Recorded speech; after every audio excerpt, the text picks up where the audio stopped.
Firebellies are the roaring, blazing priests of the ogre deity known as the Firemouth. Quick to mirth and anger alike, Firebellies are the garrulous and vital individuals who are readily welcomed into any ogre tribe. Fire burns within these larger-than-life prophets in a literal as well as metaphorical sense. Bold and broad, their ruddy skin glows from within, and their bare chests are tattooed extensively with symbols of destruction. When a Firebelly's wrath is roused, he can breathe out a cloud of billowing flame so fierce that it can melt through chainmail in seconds. The Firemouth is the largest and most powerful volcano in the Mountains of Morn. It is an important figure in ogre mythology, revered alongside the Great Maw by all ogres, and worshipped fervently by those tribes that have witnessed the violence of its mighty eruptions firsthand. Every year, dozens of ogre pilgrims flock to the sides of the Firemouth and announce their presence to the small but influential tribe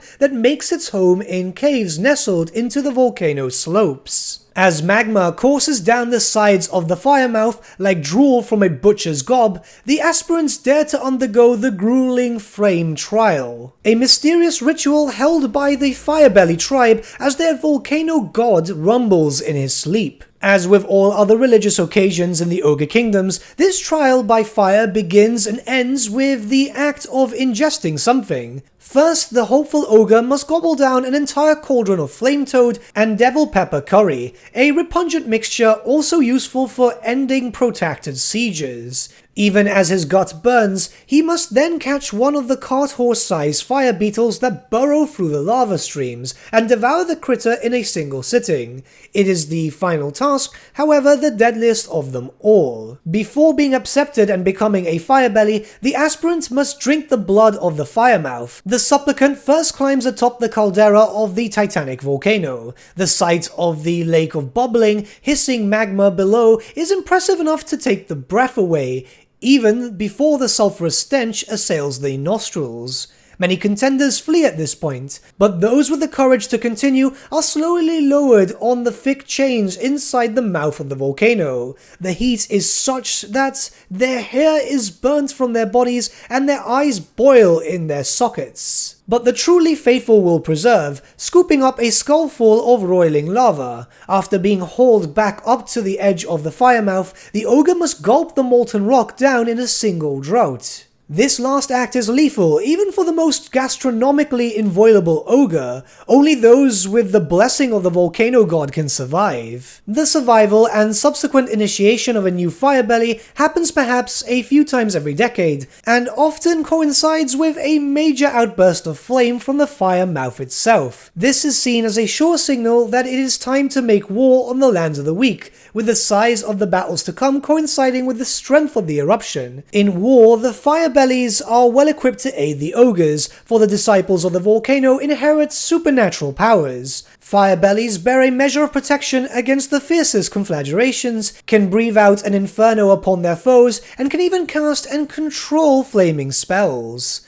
The Firemouth has only a few priests on hand at any time, for there are never many, and most of their kind journey alone into the Ogre Kingdoms. There, a Firebelly will join a tribe for a time, spreading the creed of their molten-hearted god and bringing fiery destruction to their foes. They are lively and popular transients, and will fill ogres full of wonder with their ability to bleed magma and cause a wreath of flames about their bodies with each burst of explosive flatulence. So this was a direct reading of the 8th edition description for the Ogre Firebellies, an interesting hero character which was pretty good in the tabletop, all things being considered, as we know that the ogres didn't really have access to a lot of different laws of magic. This was something that happened to a lot of different races, but ogres being so new, as they were one of the more newer races and factions of Warhammer Fantasy, they had access to some magical laws, but they lacked quite a few to make them a bit more stronger when it came to magic. Don't get me wrong, the lore of the Great Maw itself was actually quite good, but the ability to bring a fire spellcaster was very helpful against hordes and so on,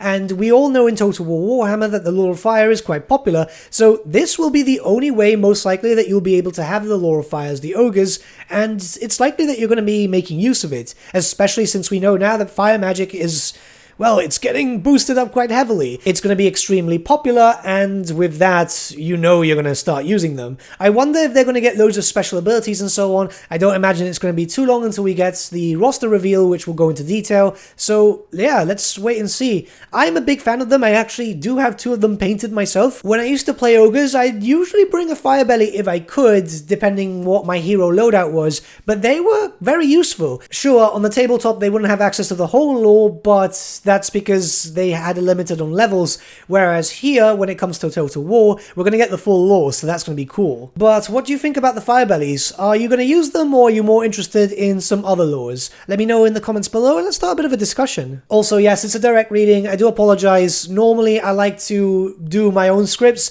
but we've got some other stuff coming up, so I've been kind of busy, and yeah, this is a spotlight, and Creative Assembly just never really work hard for these anymore. But with that, my friends, we've come to the end of our video. Thank you so much for watching. If you did enjoy the video, might I suggest giving the video a like, or even subscribing to the channel, as it really does help us out.